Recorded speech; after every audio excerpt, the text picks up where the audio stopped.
Bonjour et bienvenue dans cette nouvelle vidéo. Le monde de Dayo, c'est le monde de l'audiovisuel, mais pas que. Et là, dans le mais pas que, on va parler un petit peu de musique, de concerts et du plus gros groupe de rock du monde, le Rock in Me.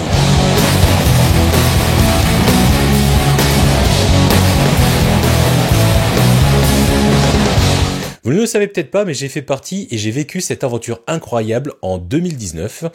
Et à l'occasion de cet événement, j'ai voulu en fait capter les impressions et les témoignages de plusieurs personnes qui ont vécu, comme moi, certainement l'un des plus beaux jours de leur vie.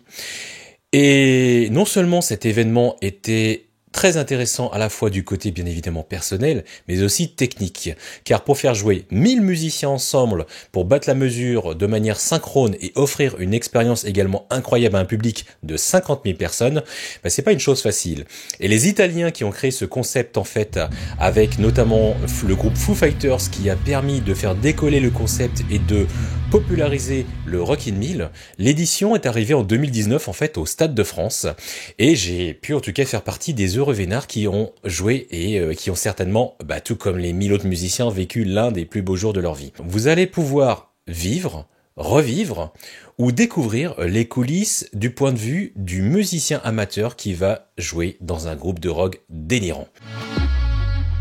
Vous allez vivre et ressentir en fait les aventures de Thomas, Fabrice, Virginie, Florent, Anfa, Romain et Marge. Je suis allé voir ces personnes en fait quelques semaines après l'événement pour capter leurs impressions et garder une trace encore chaude et fraîche des sentiments qu'ils ont pu vivre à travers cet événement. Et vous qui allez peut-être vivre cet événement au mois de mai 2022 pour cette deuxième édition, ou qui allez revivre si vous reparticipez en tout cas à cet événement, ou qui allez peut-être vous trouver dans le public, et en tout cas j'espère que ces témoignages, ces impressions vous rappelleront de beaux souvenirs, ou vous donneront en tout cas envie d'y aller et d'acheter des places si c'est pas encore fait.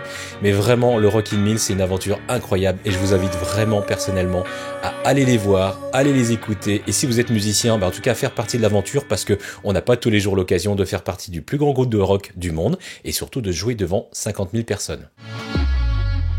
Le Rock in Me au Stade de France a également des aspects incroyables. Techniquement, filmer un groupe de 1000 personnes sur l'intégralité de la pelouse du Stade de France, je peux vous dire que là, pour la boîte de prod qui a fait ça, c'est un challenge incroyable et on le voit à l'image. Vous pouvez retrouver en fait sur le lien qui va s'afficher là, le lien direct pour voir la vidéo en fait et le concert qui est diffusé gratuitement en fait sur YouTube, et vous allez voir que le travail qui a été fait de réalisation et de mixage, c'est vraiment du travail d'orfèvre. Et félicitations au réalisateur et à toute la boîte de prod d'ailleurs qui a fait un boulot vraiment exceptionnel. Mais Rock in Me, au-delà de cette aventure personnelle incroyable que j'ai vécue et que ces 7 personnes vont vous raconter dans les minutes qui suivent, c'est vraiment une aventure technique, audiovisuelle, musicale exceptionnelle. Et si cet aspect vous intéresse, vous voulez connaître un peu plus sur la façon dont les musiciens répètent, comment on enregistre un concert pareil, comment on le filme, n'hésitez pas à m'en faire part dans vos commentaires et je vous en reparlerai à l'occasion dans d'autres vidéos. En tout cas, je vous souhaite de bien profiter de ce documentaire que j'ai réalisé, The Story of un des 1000 au Stade de France 2019.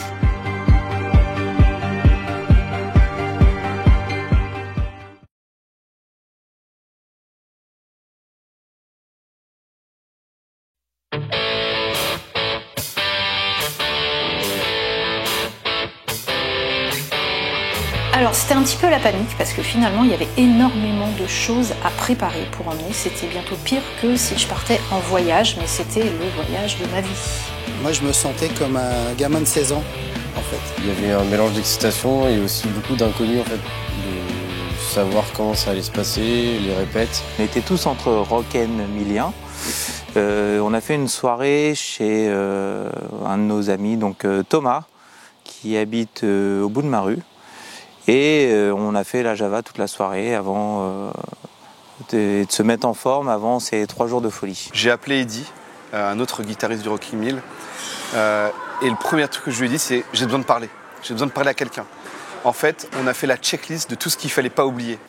C'était bien, on a fait un petit barbecue tranquillement, avec plein de gens. Plutôt excitée en fait. Excitée et puis hâte de voir ce que ça donne, parce que du coup, comme c'était une première scène, hâte de voir ce que ça donnait. Surtout. Du coup, ça m'a rappelé un peu l'ambiance que l'on avait lorsqu'on était gamin puis qu'on allait faire des concerts comme ça. Sauf que là, à mon âge, tu prends plus la dimension du concert qui n'a rien à voir avec ce que tu as pu connaître. Donc l'excitation était autre. que ce que j'avais connu dans le passé. J'ai dû dormir 3-4 heures et je me suis réveillé avant mon réveil.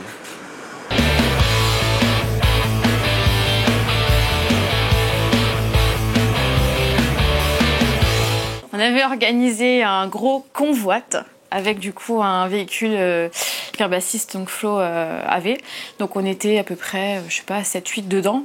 Et donc du coup ça faisait vraiment la colline de vacances qui partait sur le stade avec des autocollants sur les vitres marqués convoiturage Stade de France, Rock in Mill. Alors le matin, les bassistes, on était convoqués les tout premiers. Donc vu que j'habite à une trentaine de kilomètres du Stade de France, il a fallu que je me réveille à 4h30 du matin. Enfin, si on peut dire se réveiller, parce que vu l'excitation, j'ai quasiment pas dormi de la nuit. Donc j'ai eu aucune difficulté à me lever. Donc ça a commencé au final, dès le départ de la maison, le concert, puisque ça chantait dans la camionnette et tout le monde délirait un peu. C'était justement l'avant-concert, je crois, et aussi important dans ma mémoire que le concert en lui-même. On a pris large, on a vu large, on s'est dit, voilà, pour anticiper tous les problèmes, on est arrivé beaucoup plus tôt que l'heure à laquelle on devait arriver. Mais finalement, le check-in, on l'a fait beaucoup plus tard. Une grosse ambiance, de la musique et des bons délires, donc ça a été vraiment intense. Et jusqu'à ce moment où on a vu le Stade de France, ça a été grand moment d'émotion, quoi. C'était les chants, les conneries, on te monte les fesses par les vitres. Voilà. Non, c'était trop cool, c'était génial.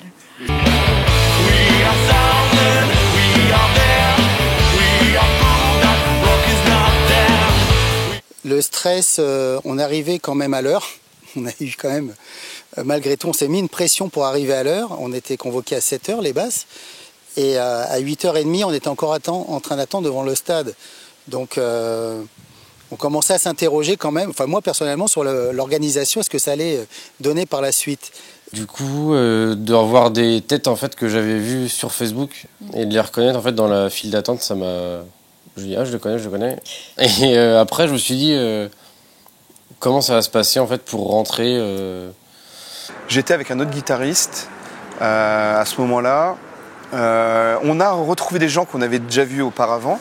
On s'est dit bonjour, mais finalement, on se rend compte qu'on ne connaît pas encore tout le monde, mais qu'il va se passer quelque chose. Donc il y a un sentiment d'excitation et en même temps de retenue, parce qu'on ne connaît pas encore les gens et on n'a pas encore joué ensemble. Et pour l'instant, ça reste encore des inconnus. Un peu de stress, un petit peu, la pression qui commence à monter. Même si c'était bien organisé, c'est toujours un peu flou dans la tête. Faut aller chercher le matos là, repartir. Donc c'était un peu ça les moments dans le temps d'attente pendant la file d'attente de l'accréditation, je veux dire. C'était plus la bonne ambiance en fait. Vraiment tout ce qui était, c'était bon enfant, les gens se disaient bonjour, enfin on commençait déjà un petit peu à parler avec les personnes dans la queue et c'était plus cette ambiance-là en fait, vraiment déjà de fraternité en fait qui avait déjà en fait dans la queue avant même qu'on rentre.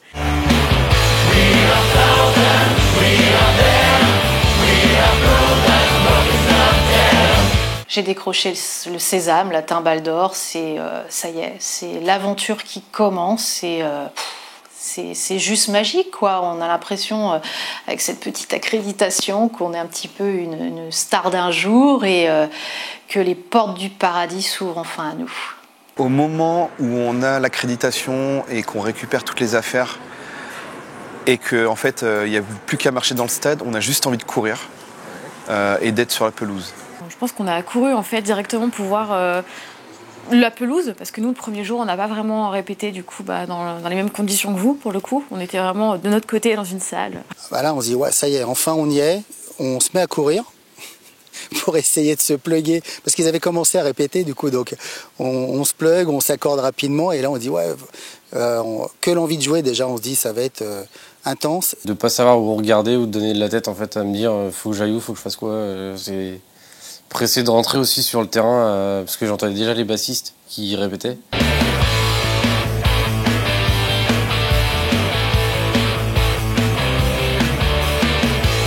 Et on arrive finalement avec nos matos sur le stade à 9h45 et ils avaient déjà fait 2 morceaux de commencer la répétition. Donc on a juste jeté les amplis, on a branché, on a cherché un câble rapidement, on a tout jeté, on a branché les grattes et on a joué. Ça c'est rock. Mais du coup, on n'a pas pu choisir, on était en dernière ligne tout au fond. Donc on a vu le spectacle. Alors, l'installation, on avait fait un super travail d'équipe. On s'était organisé en amont en faisant une liste Messenger de Team Bass. Et les petits camarades qui pouvaient arriver en premier ont réservé des places pour les autres et on s'est retrouvés tout de suite. Alors non pas au premier rang puisque le premier rang est réservé à certaines personnes qui sont repiquées en direct pour faire le son global, mais on était au deuxième rang et c'était juste génial. Donc je suis arrivé à ma place. On faisait déjà les répètes de guitariste et j'avais rien installé encore. Donc c'était un peu chaotique, mais pas grave parce que finalement les morceaux on les connaît et on sait que de toute façon l'idée c'est surtout de trouver le bon volume et le bon réglage pour s'entendre en fait, pour s'entendre jouer. Et quand on est arrivé, surtout on était surpris. Je me souviens de sortir par l'accès là, du stade et d'entendre dans le casque le soundtrack. Et là, je me dis tiens, ils font des tests. Et en fait, non, c'était le début des répètes qui commençait et nous, on n'était pas encore prêts. Donc, en fait, c'est se brancher dans la précipitation, trouver une prise pour se brancher.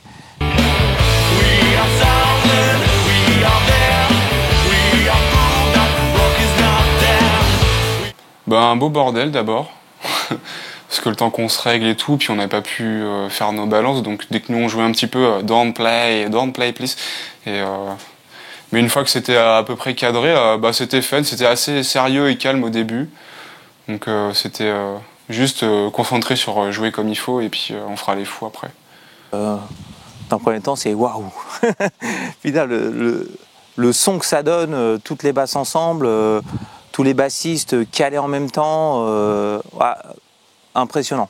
Vraiment impressionné et puis et content de voir que ça joue bien quand même tous ensemble. Donc c'est plaisant quoi. Tu te dis tout le monde a bossé quand même. Il va vraiment falloir chanter à côté des gens que je ne connais pas. Voilà, ça c'est les premières phrases que je me suis dit. Et quand ça avait déjà commencé, et en fait, quand on a commencé à entendre les leads avec les chœurs, c'était assez impressionnant. Ce serait cru avec la résonance qu'il y avait. Ça faisait vraiment le chant d'église en fait, mais en version rock'n'roll et c'était magique. Honnêtement, c'était des frissons en fait. Enfin, c'est waouh.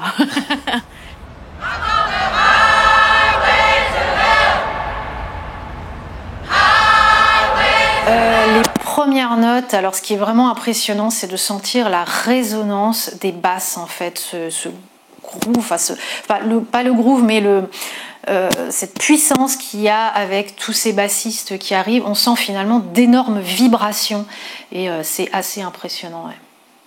On est plus absorbé par des problématiques techniques en se disant est-ce que je vais avoir du Larsen, est-ce que ça va être fort, pas assez fort, est-ce que je vais m'entendre, est-ce que je suis confortable. Du coup, on n'a pas le temps encore d'avoir de sentiments et de vivre des émotions, pas tout de suite. Alors ça, c'est vraiment ce que j'ai bien retenu de la première répète, c'est staccato. On n'a pas arrêté de nous dire il faut jouer staccato. Donc c'est apparemment une technique de jeu de basse qu'on ne connaissait pas. Le staccato, simplement jouer avec une attaque très franche pour vraiment marquer les notes, ne pas jouer doucement, quoi. C'est vraiment avec une bonne attaque. Moi au début, je me suis dit un peu un truc égoïste où je me suis dit je peux taper fort, on me dira rien. Mais non, de voir que tout le monde était synchro, les mêmes gestes et tout, c'était super impressionnant et j'attendais vraiment de voir comment ça allait rendre avec le click-track qu'on avait dans les oreilles.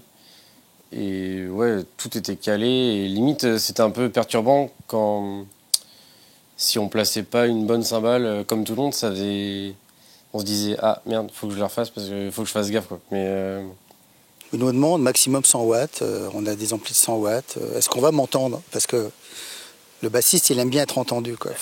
Et est-ce qu'on va m'entendre? Et effectivement quand on s'est plugué, qu'on a commencé à jouer, je me suis dit, putain, il marche super bien cet ampli. C'est le mien, non, je dois entendre les autres. Et non, c'était bien le mien, je m'entendais super bien malgré le casque, malgré les autres bassistes qui jouaient autour.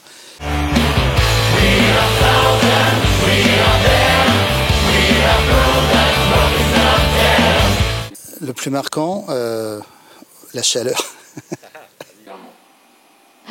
La chaleur.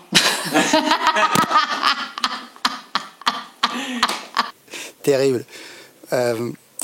Pareil, là, c'était quand même 2-3 jours de canicule. On est tombé juste à ce moment-là.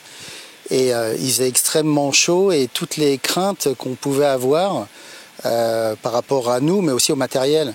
C'est-à-dire comment on va jouer dans ces conditions, la transpiration, la chaleur de l'instrument, etc. Ah si, c'est quand j'ai vu Philippe Manœuvre aussi. Je fais, oh, trop bien.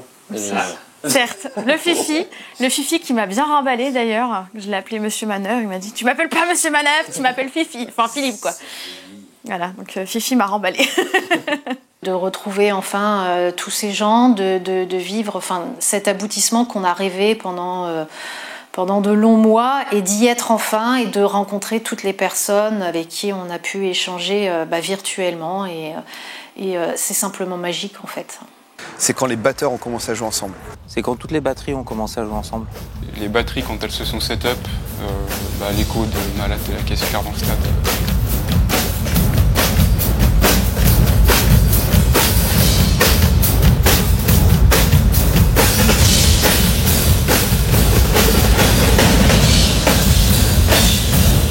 Ils n'étaient pas forcément encore repris sur les amplis et toute la sono du stade.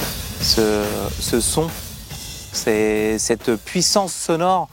Et ça a fait un boucan de fou avec le stade qui était vide, donc ça résonnait de tous les côtés. Et là, on s'est dit, il va se passer un gros truc. Le fait de mettre en musique avec les guitaristes, bassistes, tout ça, c'était quelque chose qui... Enfin, c'était plus juste le click-track, en fait, ça prenait vraiment forme et déjà, ça avait un peu de la gueule, ça commençait à avoir de la gueule, donc c'était cool. Les amis à moi qui n'ont pas voulu venir parce qu'ils se disaient ce sera juste des amateurs qui font des reprises, je me suis dit là, ils ont vraiment eu tort de ne pas venir parce que ce ne sera pas ça, un Rocking Mill. Ce sera un truc qui n'aura jamais été vu auparavant et qui est un vrai spectacle avec quelque chose de, en anglais, on dit massive, très massif, très grand, énorme.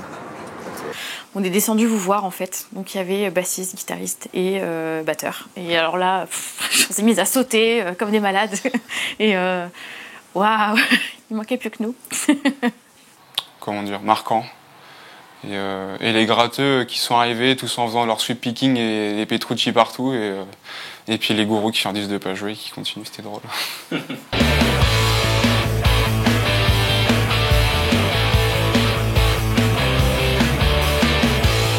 Ça y est, on y est. C'est déjà une bonne partie, quoi. Toute la structure des morceaux, il manque plus que le chant pour la mélodie, quoi. Mais la structure des morceaux sont là.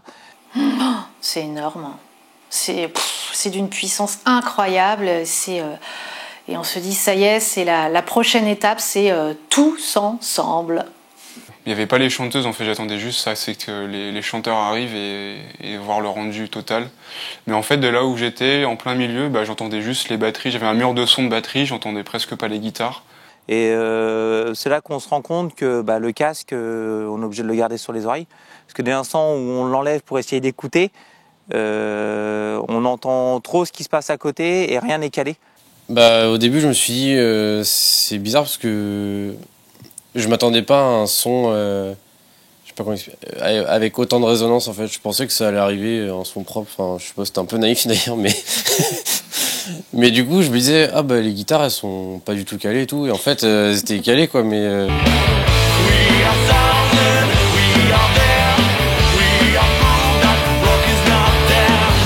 Nous, on est arrivés, donc les chanteurs seulement sont arrivés le matin, du coup encore très tôt. Puis du coup on a nous chanté en fait tout seul dans le stade, donc super surexcité parce qu'on a enfin vu où est-ce qu'on allait être. On a eu notre micro à nous et du coup pareil, des nouvelles rencontres parce que du coup 2 par micro, donc forcément tu splits un peu les groupes et tu rencontres des nouvelles personnes, donc ça c'était un moment super marquant parce que justement ça se crée super vite alors qu'au final c'est une personne qu'il y a 5 minutes je connaissais pas quoi, donc évidemment, à la fois excité, crevé, tout ce qu'on veut, parce que franchement, la journée de la veille a été très longue, mais en même temps, l'adré est là, on a l'excitation du spectacle qui s'avance à grands pas. On sait que le soir, on va filer la générale, et on se dit, ça y est, c'est le dernier pas avant le grand saut, et voilà, et on a vraiment à cœur comment dire, on est vraiment content de passer cette journée. Et puis en même temps, quelque part, il y a une certaine routine qui commence à s'installer. On a pris ses repères, voilà, on est dans le truc, on est dedans et voilà, on kiffe tout simplement.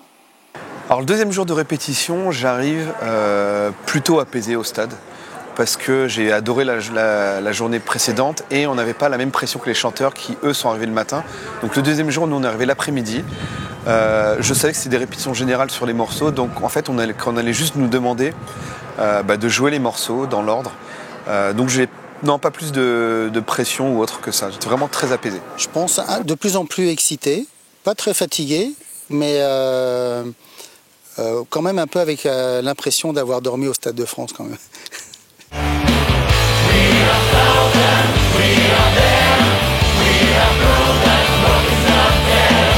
Moi, j'avais l'impression d'avoir une énorme bande de potes avec moi pendant 3 jours en fait.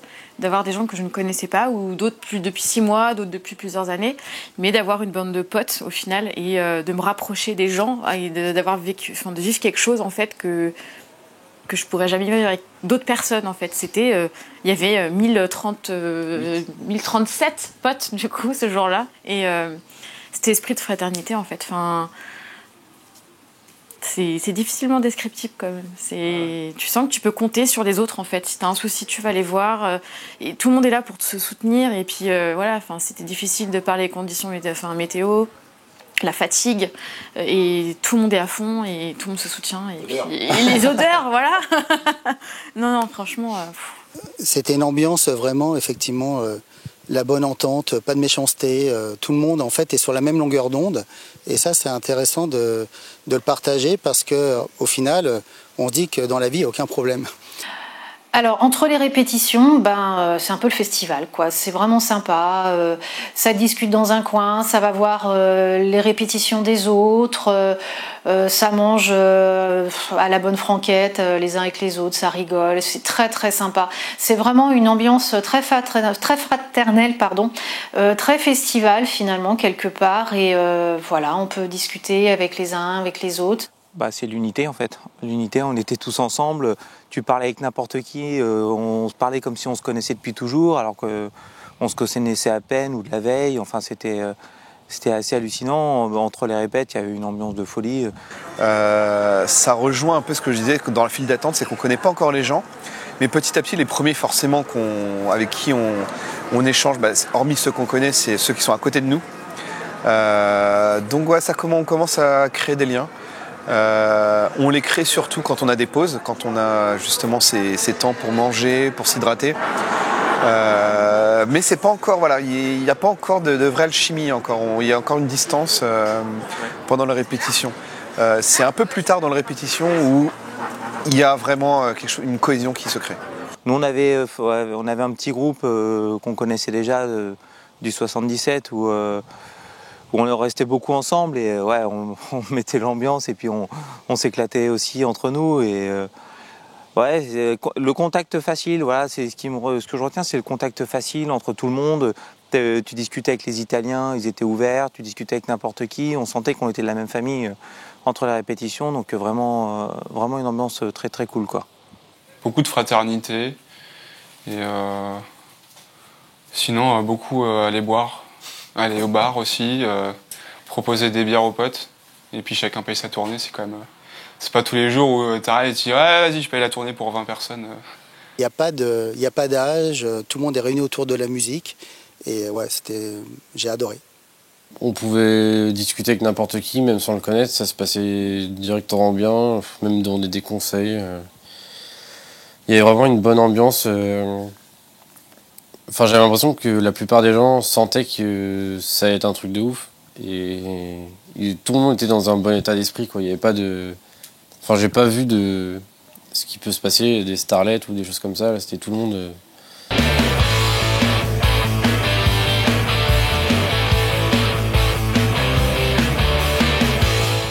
J'ai essayé de me mettre en condition comme si c'était le soir même, en fait... Comme si qu'il y avait eu les répétitions, et là c'était vraiment le bon soir. Et... voilà, c'est la répétition du spectacle. On se dit, on va un petit peu savoir ce qu'on nous réserve pour demain. C'était un peu difficile, honnêtement, parce que physiquement, ça a été super compliqué. 2 jours où on se lève très tôt le matin jusqu'à 23h30, minuit, il me semble. Physiquement, ça a été très très dur. C'était très drôle parce que en fait, on a commencé par faire l'entrée dans le stade comme on allait le faire le samedi. Sauf qu'on est rentré dans le stade, il n'y avait personne dans le public, mais on a vraiment joué le jeu. On a salué les tribunes vides, on a fait des signes, et on s'est installé. Ça y est, on est déjà dans ce spectacle du Rocking Mill et on se dit ça y est, j'y suis et demain et le public sera là et l'émotion est déjà très très très intense. Donc on est très attentif à tout ce qui nous projette sur les écrans, la façon d'entrer sur scène. On prévoit déjà comment on va se placer le lendemain pour essayer de faire une entrée sur le stade là. Et une fois lancé, au début on s'est dit on fait calme et puis au final on a déconné et puis on a fait comme le soir même, on l'a fait à fond. Il n'y avait pas le public, c'était un peu perturbant. On nous a demandé d'avoir l'énergie qu'on allait avoir le samedi, donc on l'a mis cette énergie. Il n'y avait personne dans le public, pourtant on haranguait les gens, on haranguait les chaises vides, on demandait aux chaises vides de se lever. Et en fait, quand on arrivait, c'est surtout quand on est arrivé à la fin de la répétition de cette générale, on s'est dit mais c'était génial. Ça passe en 10 minutes, quoi. J'ai l'impression qu'on a fait tout le set et j'ai l'impression qu'on n'a pas joué longtemps. Et là, je dis putain, si c'est la même chose demain, il va falloir qu'on en profite peut-être encore plus. J'arrivais pas à me dire que le lendemain, il y aurait un mur de foule devant nous, en fait. Et ça a eu du mal à rentrer dans mon crâne. Même, je pense que pendant le concert, après, ça a eu du mal à rentrer dans mon crâne. Arrangement de dernière minute en fait. Moi, Simon, il avait de la peinture bleue pour les cheveux. Du coup, il me met la barbe en bleu et puis on se prépare et là c'est parti quoi. Je donne tout.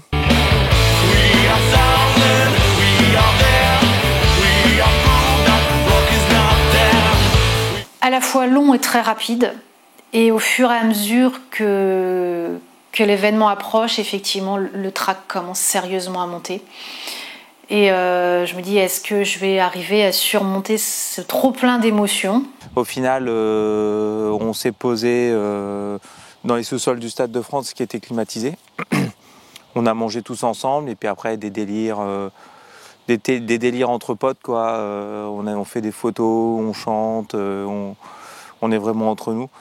Monter un peu en pression parce que pour une fois j'arrivais avec d'autres gens dans ce van là et du coup vraiment sentir une ébullition et tout le monde on était comme un gamin quoi.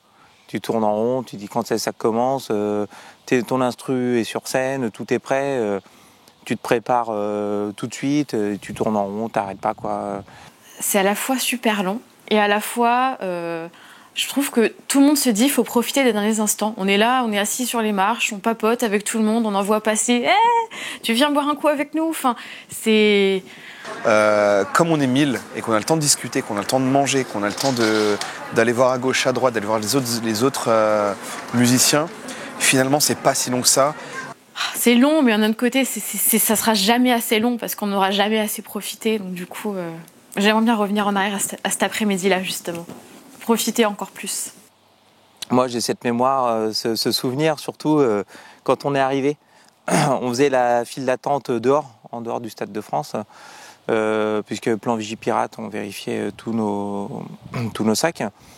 Et dans la file d'attente, on s'est mis à chanter. On s'est mis à chanter quoi, entre nous, alors des chansons allant de tout type, quoi. De la chanson paillarde à la chanson classique, quoi. Et je dois avouer que les dernières minutes ont été un petit peu dures émotionnellement, parce que je pensais beaucoup à ma famille, je pensais à mes proches. Je me disais, est-ce que je vais être à la hauteur finalement ? Parce que les répétitions, c'est une chose, mais être devant le public et de se dire, voilà, il faut que je tienne le spectacle pendant 2 heures. Et puis à l'arrivée au stade, on sort des bouches d'égout, il y a la queue, et puis là, il faut trouver le temps. Donc on commence à chanter, à s'ambiancer et tout, et puis le 77 est représenté, tout le monde sait qu'on est là. Le 77, parmi le Rocking Mill, c'est ceux qui mettent le plus d'ambiance. C'est pas moi qui le dis. Parce que...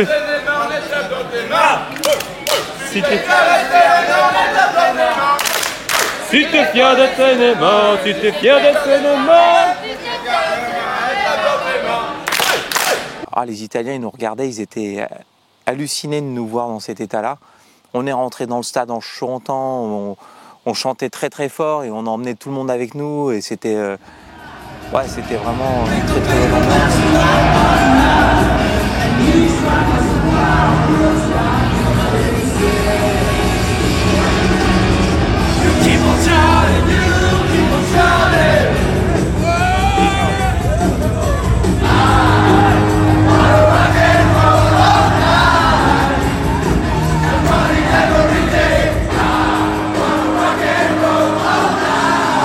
Et en plus, comme on voyait, on avait des petites lucarnes, des petits endroits pour voir un peu les gens arriver dans le stade. On avait le temps d'apprécier aussi l'arrivée des gens.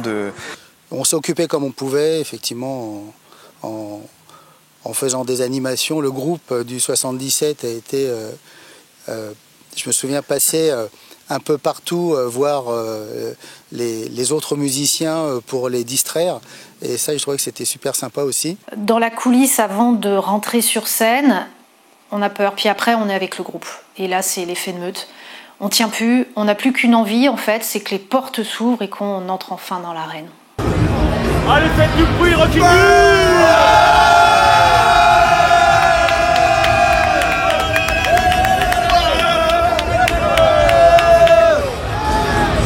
On se fait des hugs, des gros câlins, on se tape dans le dos et on se dit voilà, c'est une équipe de foot.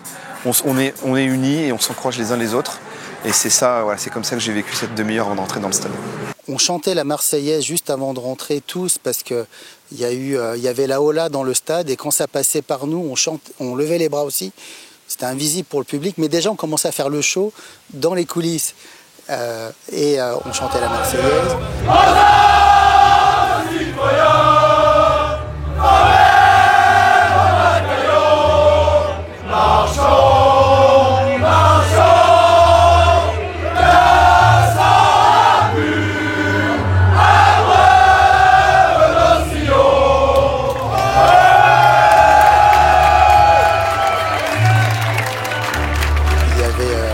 Biagio qui était là pour nous, qui était en tête et qui se disait oh là là, je sens que ça va être l'entrée aussi, il faut la réussir. Et ça, c'était intéressant aussi de voir que la pression pour eux était aussi importante.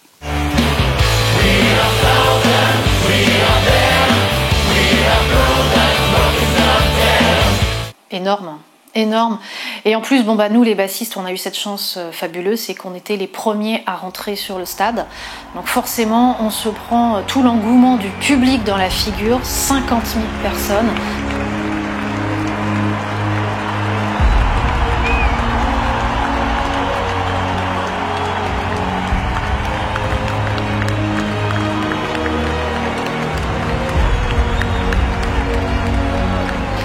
Pour avoir déjà été au Stade de France pour voir des spectacles, j'avais déjà vu ce que c'était qu'un stade plein.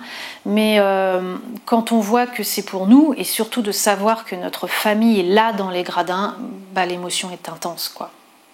Et sur le coup, j'ai déconnecté, j'ai fait « Ouais, bordel, c'est quoi ça? Où est-ce qu'on va ?»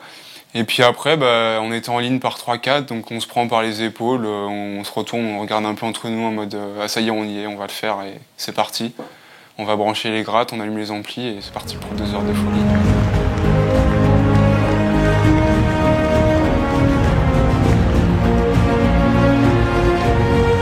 J'ai vu une caméra sur le côté, donc j'ai essayé de faire des espèces de gestes pour montrer que j'étais heureux d'être là, quoi. Et... En fait, il y a tout le public qui crie. Ils nous connaissent pas, ils connaissent forcément une personne, une ou deux, mais ils connaissent pas tout le monde, donc ils crient quand même. Et on savoure, c'est tout, juste on savoure. Le cœur qui bat à 1000 à l'heure, les gens là, cette espèce de mur de foule. Le mur. C'est vraiment ça en fait. C'est même pas des gens, c'est un mur de monde qui hurle, qui gueule et ouais, on est des stars à ce moment-là. Ah c'est ça, oui, la pression monte et puis quand on passe le rideau, ce rideau noir, la claque quoi. Ils sont là. On nous promettait 55 000 personnes, il y avait plus de 49 000 personnes. C'est quand même impressionnant. C'est l'impression que tu es une unité en fait, avec plein de petites... je sais pas comment expliquer. Ouais. Plein de petites unités qui font vraiment un ensemble et c'est même plus l'unité qui compte. Tu sens que c'est vraiment un groupe et c'est tout en fait. Et c'est là qu'on se dit c'est bon, on y est cette fois-ci, on va s'éclater à fond et ça va être vraiment, vraiment top, quoi.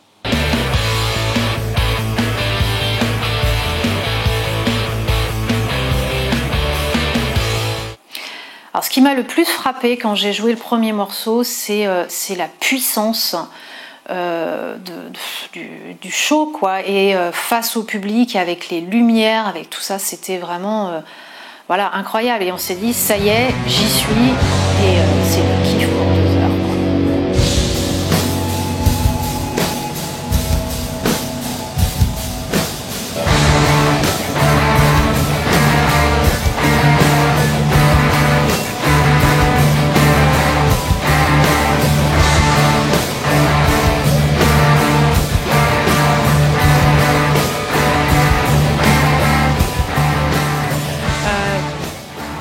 Pas compte, enfin, même encore maintenant en fait, j'arrive pas à me rendre compte que on était là, enfin, il faisait tellement chaud et on sautait dans tous les sens.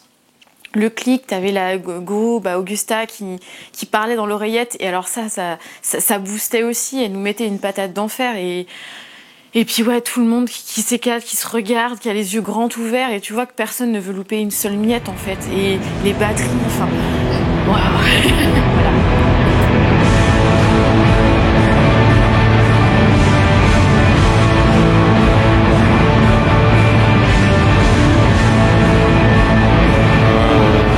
Voilà. Je suis arrivé, j'ai branché l'ampli, les LED de la guitare elles marchaient pas, j'étais dégoûté. Je commençais à sauter, la GoPro elle est tombée, donc la moitié du morceau c'était un peu la cata. Puis après j'ai fait tant pis, il faut que je profite de toute façon, donc j'ai pris mon pied. Comme chaque fois que je suis en concert, j'ai tendance à peut-être déconnecter un petit peu et je fais mon concert et je me laisse pas perturber. Donc là je me suis vraiment retrouvé en mode concert et je donnais tout, quoi. Alors c'est très drôle, c'est quelque chose qui je pense a frappé que moi dans les 1000 musiciens, c'est qu'en fait sur le premier accord du premier morceau, je casse une corde. Voilà. Le jeudi et le vendredi lors de répétition, ça m'est pas arrivé. Le samedi, voilà, je casse une corde dès que je mets le premier accord. Donc en fait, j'ai passé la moitié du premier morceau à changer ma corde. Donc c'est plus du stress, mais en fait tu reprends juste un bon coup ta respiration.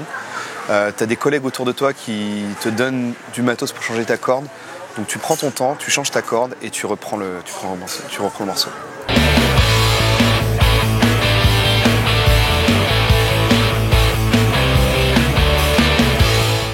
Donc cette première chanson sur Highway to Hell.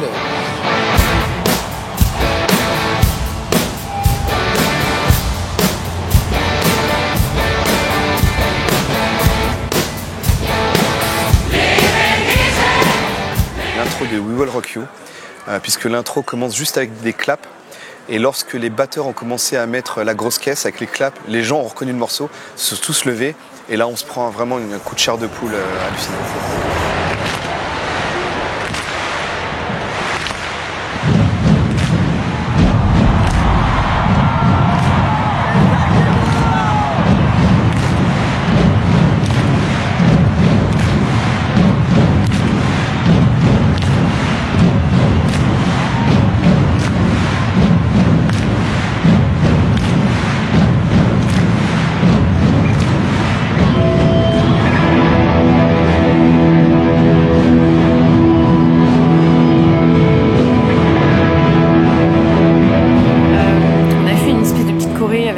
Collègue de micro justement sur Jumping Jack Flash, on se tapait dans les mains et ça c'était trop cool aussi.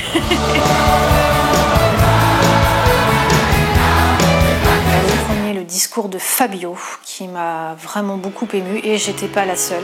Ce n'est pas un show, ce n'est pas un spectacle comme les autres. C'est comme ça que le monde dans lequel nous vivons devrait être. Ici, sur la scène, il y a des enseignants, des étudiants, des avocats, des travailleurs, des personnes que nous voyons tous les jours dans le métro, mais que nous ne remarquons pas. On n'imagine pas la richesse qu'il y a derrière les inconnus que nous croisons dans la rue. On ne réalise pas à quel point ils sont uniques et spéciaux. Et maintenant, ce soir, il est temps de devenir quelqu'un de spécial. Qu'est-ce qui étouffe le discours aussi de Fabio, qui m'a vachement marqué. Parce qu'il reprend bien tous les types de personnes qui étaient là pour jouer. Et, qu'on s'en fout de la classe sociale, on vient pour la musique, c'est le partage. Être spécial signifie se laisser guider par ses rêves. Qu'importe le rêve, nos rêves sont toujours extraordinaires. Et il est temps d'être unis maintenant. Personne ne peut poursuivre un rêve seul. On n'est jamais seul, on est juste isolé. Et dans cet isolement, on ne peut pas savoir ce que l'on peut réaliser. Nous, par exemple, ensemble, nous avons réussi à remplir le Stade de France ce soir, non? Ça a été un moment d'une grande intensité émotionnelle pour nous tous. On s'est retrouvés tous, la team basse, on était tous comme ça, les bras les uns dans les autres, à l'image de ces grandes équipes sportives qui écoutent l'hymne national. C'était un petit peu ça. Essayons d'imaginer le monde comme un grand orchestre, où nous serions tous appelés à jouer ensemble. Alors, prenons nos instruments et jouons fort. Parfois, nous pouvons même être désaccordés, mais improvisons. Perdons-nous dans une vague de sons. Construisons des harmonies inoubliables. Et surtout, contribuons à la plus belle symphonie du monde, notre vie. Ça est Stick Together and Play Rock and Roll. Évidemment, il y a celui qui a fait un peu l'unanimité, c'est Where Is My Mind des Pixies. Les lumières pour Where Is My Mind, ça c'est obligatoire. Where Is My Mind? Where is my mind, voilà. Where is my mind? Et je dois avouer que là, j'ai pas pu retenir mes larmes.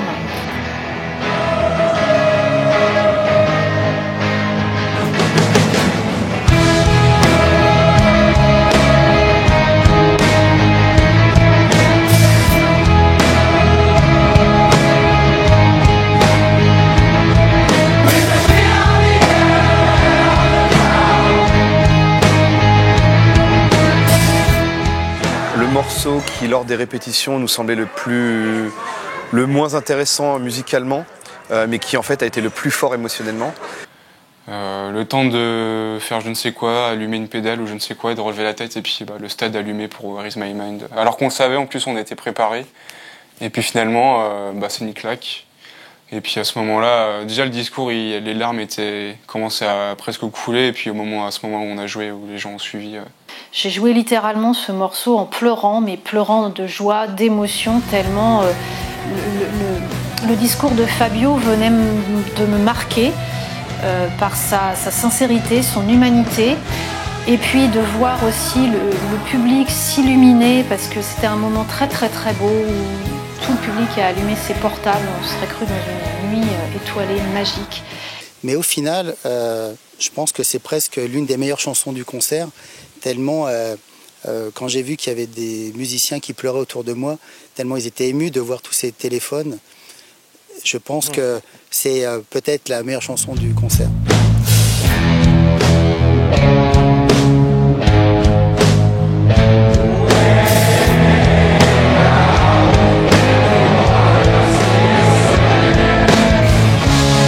C'est allumé le feu de Johnny Hallyday, ça a allumé le stade tout simplement. C'est à ce moment-là aussi qu'il y a eu les premiers feux d'artifice, un peu de pyrotechnie, donc c'était génial.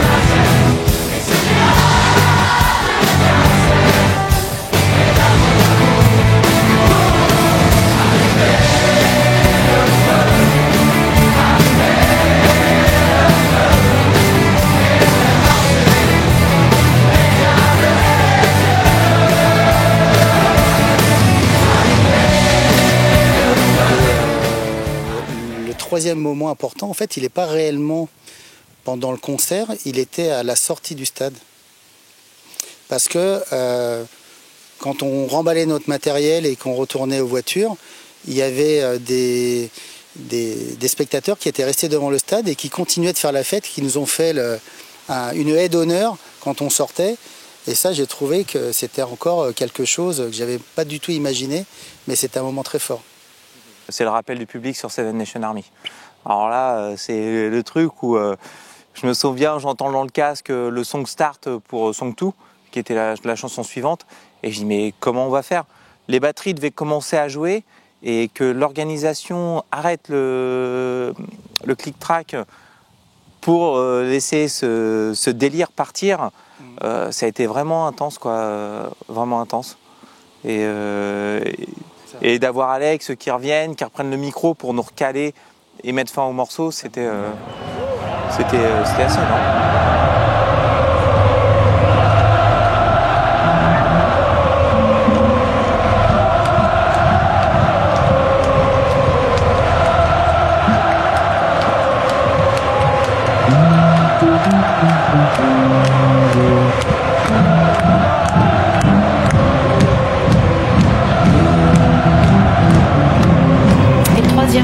C'est le final.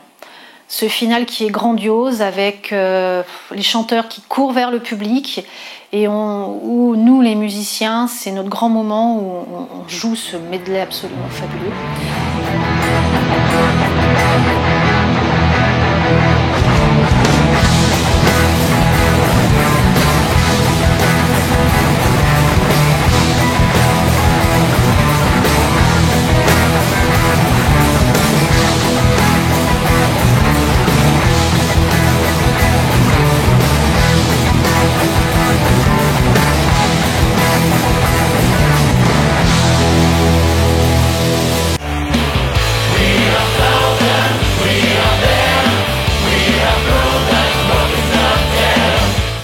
Et puis après, je cours devant, je regarde, je cherche tous mes potes. Et donc, en premier, je vois Marge, qui est en mode qu'est-ce qui se passe? C'est un truc de ouf. Et donc là, je lui saute dessus, on commence à pleurer de force, machin. Donc je vais vers la droite pour les retrouver. Donc je tombe sur Sébastien, à qui je fais un gros câlin et il s'attendait pas. Et après, je retrouve Simon qui est torse nu avec son drapeau de la France sur les épaules en train de pleurer. Et puis là, on se reprend, on a envie une deuxième tournée. On va de l'autre côté, on joue avec le public. Moi, je suis bassiste, je me retrouve avec des baquettes de batterie à taper sur un fût pour refaire We Will Rock You, c'était marrant. Et faire des holas, jeter les médiators. Et puis au bout d'un moment, finir par, une fois que le stade est vide, tes parents qui attendent « Coucou, on est là !» Ouais, tu nous as pas vus, t'es en train de faire coucou, mais ils continuent à te chercher, à faire « On est là, coucou !» Donc ouais, c'est fort, c'est très très fort comme émotion. Il se passe un truc, on est perdu en fait, on relâche toute la pression, on est totalement perdu, il y a une atmosphère, on est hors du temps, et là ça crie dans tous les sens, les gens nous remercient, les lumières s'allument. Le seul truc que je savais, c'est qu'à un moment donné, j'avais envie d'aller voir mon fils en fait dans les tribunes. J'ai été lui faire le plus gros câlin que je lui ai jamais fait. Les gens à côté qui nous ont vus ont applaudi et je voulais juste redonner à mon fils et à ma femme en fait l'amour que nous on a perçu en tant que musiciens, parce que finalement ce concert c'était que de l'amour. Et quelque part, comme je l'ai dit aussi dans mon entourage, je pense que le public s'est beaucoup identifié à nous parce que on n'est pas des stars, on est des monsieur et madame tout le monde. Et on a réalisé finalement un rêve ce soir-là, un rêve qu'on a partagé avec le public et qui nous l'a bien rendu. Et ça, c'est quelque chose d'émotionnellement unique. Et après, ça a été un lien, un partage avec le public qui a été très très intense, où on était acclamés comme des rockstars, quoi. On vivra pas ça 2 fois dans notre vie. On était des vrais rockstars. Donc il y a vraiment un moment de partage où après mon père me rejoint et puis on partage un peu ce moment-là. Et avant d'errer un peu dans le stade, qu'est-ce que je fais? Est-ce que je range tout de suite? Est-ce que je continue? Mais il y avait ce partage avec le public qui était très très intense, quoi. Je pense qu'ils ont partagé ça comme nous, on l'a vécu. Donc c'était vraiment intense. Je repassais dans ma tête rapidement toutes les chansons. Je disais, si, on l'a fait. Et j'avais vraiment l'impression que ça n'avait pas duré longtemps. Et quand Florent est venu me voir en me disant, papa, viens, j'ai posé ma basse en disant c'est terminé. Et puis je suis allé devant pour essayer de voir aussi la famille qui était devant quand même. Et en fait, en allant devant, je me dis, mais ils partent pas, eux. J'ai l'impression que le public, ils sont restés... moi, quand je vais à un concert, souvent, ça se termine, il y a le rappel, et puis on sait qu'ils ne reviendront pas, on part. Quoi. Et là, c'est marrant, parce qu'en fait, tout le stade est resté. Ça partait très peu. Et ça a duré longtemps, ça, par contre. Ça, par contre, j'ai eu l'impression que ça a duré très longtemps. C'est vrai que les gens ils communiaient avec nous, quoi. Oui. Ils continuaient de communier avec nous. Ce qui fait qu'on a pu saluer tout le monde s'embrassait. Un bon moment. Non, mais du coup, c'est qu'on a échangé des choses entre nous, mais je pense qu'on a réussi aussi à échanger au final avec le public. Et ça, c'est quelque chose. Je pensais pas que ça serait, il serait aussi réceptif, en fait, qu'il y aurait vraiment ce partage-là aussi. Moi déjà j'ai eu un problème dans ma tête, c'est que j'étais tellement loin du public entre guillemets pendant tout le concert que pour moi ils bougeaient pas en fait, ils étaient assis, ils tapaient pas des mains, ils bougeaient pas. Et en fait c'est en voyant les vidéos le lendemain tout ça, ou même en m'approchant à la fin du coup, j'ai vu que c'était la folie dans le stade quoi. Mais encore une fois j'étais un zombie quoi, j'ai des vidéos de moi où on me voit marcher, je vais nulle part en fait, c'est vrai. Et du coup, j'ai quand même réussi à toute fin à rejoindre un peu un groupe de personnes aussi pour faire une espèce de hola, tout ça. Mais je suis resté, je sais absolument pas combien de temps, à marcher, à regarder, voir les gens que je connaissais aussi.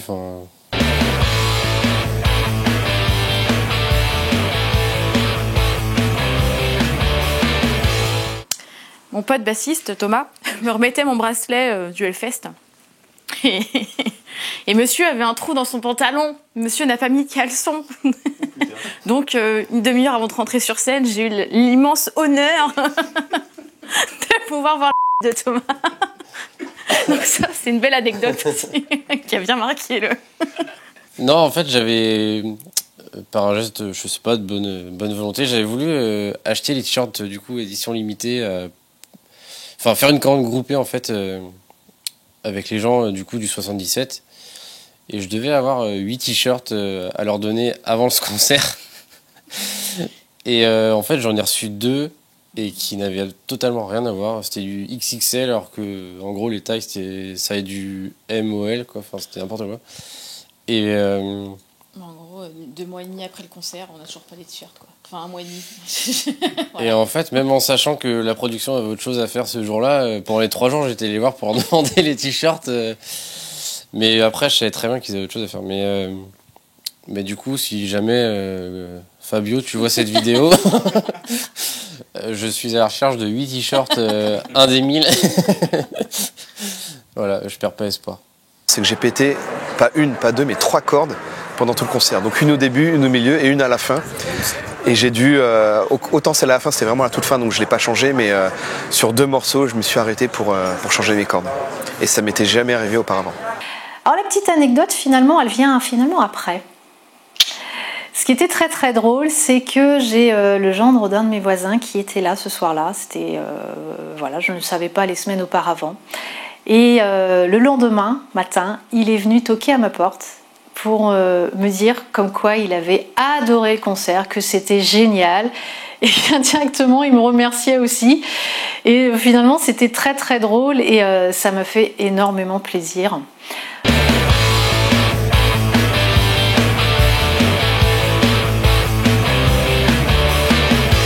Ça a été plus de la joie, un peu de tristesse, mais pas tant que ça au final. Vraiment une sorte d'accomplissement de soi en fait que j'ai très rarement dans ma vie de tous les jours. Et un accomplissement de soi, une fierté en fait. Et c'est très rare ce genre de sentiment. Donc c'est vrai que là du coup c'était vraiment un énorme défi et d'avoir réussi à aller jusqu'au bout. C'était une fierté en fait. Et en fait, on reste plusieurs jours, même si on n'y est pas à côté physiquement, on reste plusieurs jours au stade. On y repense, on repense à tous ces amis, les amis qu'on s'est fait. On repense à tous les moments, on essaie de retrouver des souvenirs sur Facebook, Instagram, YouTube. On essaie de retrouver des souvenirs des gens du public qui ont filmé. On est vraiment encore dans le partage et encore la tête au Stade de France. Retour à la vie normale, on va boire des coups.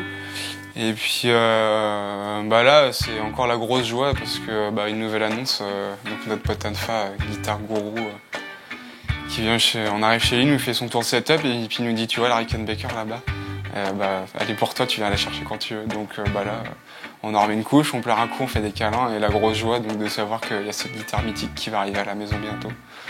Et puis après ce jour-là, c'est un peu la déprime, bad mood, faut aller bosser. En plus, nouveau taf d'été, tu sais pas où tu vas. C'est pas terrible comme redescente, mais bon, on se rappelle des moments forts du concert et puis après ça revient, on est content.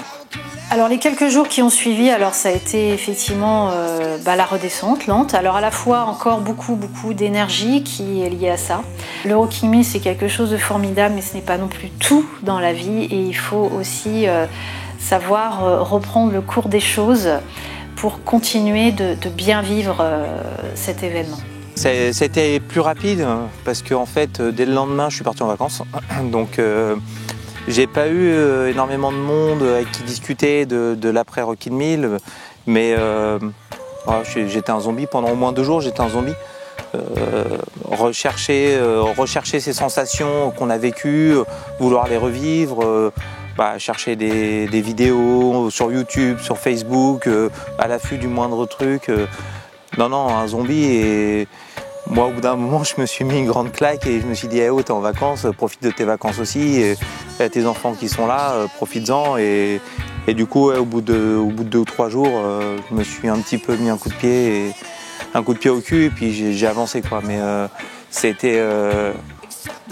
on n'est plus nous-mêmes après, ça nous a complètement changé, on n'est plus nous-mêmes et ça a été un peu compliqué au début. Les 15 premiers jours sont difficiles. Les 15 premiers jours quand même on a du mal, surtout que moi j'avais des collègues de travail aussi qui étaient venus nous voir, donc individuellement ils viennent nous voir, ils nous montrent des photos qu'ils ont pris. Il y en a même un qui m'a ramené un mug du Stade de France qu'il avait acheté. Voilà, donc il y a la reconnaissance aussi derrière de tous ceux qui ont apprécié. Et c'est là qu'en plus on mesure à quel point c'était même bien, vraiment super bien. Avec des questions qu'ils nous posent, est-ce que tu vas le refaire si ça se reproduit, etc. Donc on a du mal à redescendre parce que moi personnellement, je dis que c'est une super belle expérience dans ma vie et que c'est bien de le faire. Après, on n'est pas des rockstars, on va faire des concerts tous les ans, donc voilà, il faut savoir après redescendre. Mais du coup, pendant 15 jours, ça entretient un peu tout ça, où on est content quand même de se prêter à des petits semblants d'interviews, comment on l'a vécu aussi. Donc aujourd'hui, ça va. Je dors bien.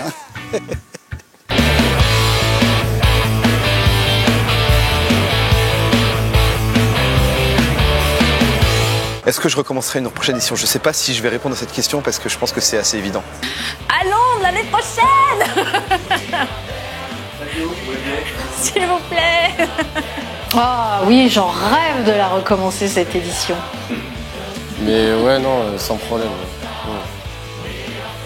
S'ils le font à Londres, au Wembley, ou un stade encore plus grand, parce que j'aime bien les grandes choses, donc vraiment encore plus grand que le Stade de France, ouais, j'y vais. Oui, avec plaisir. Oui, bien sûr. On peut que en redemander. Après, je me dis que c'est peut-être aussi égoïste. Pourquoi pas laisser la chance à d'autres personnes, quoi. Moi, je l'ai fait une fois. En plus, avec Florent, père et fils, d'avoir la chance de le faire tous les deux. Partager, même si on partage d'autres passions, la musique, c'est vraiment quelque chose qui me tenait à cœur. Donc, oui, je pense que je m'inscrirai quand même égoïstement. Et si jamais c'est marqué en vert, comme quoi je suis sélectionné dans l'application, il faudra vraiment payer cher pour laisser ma place.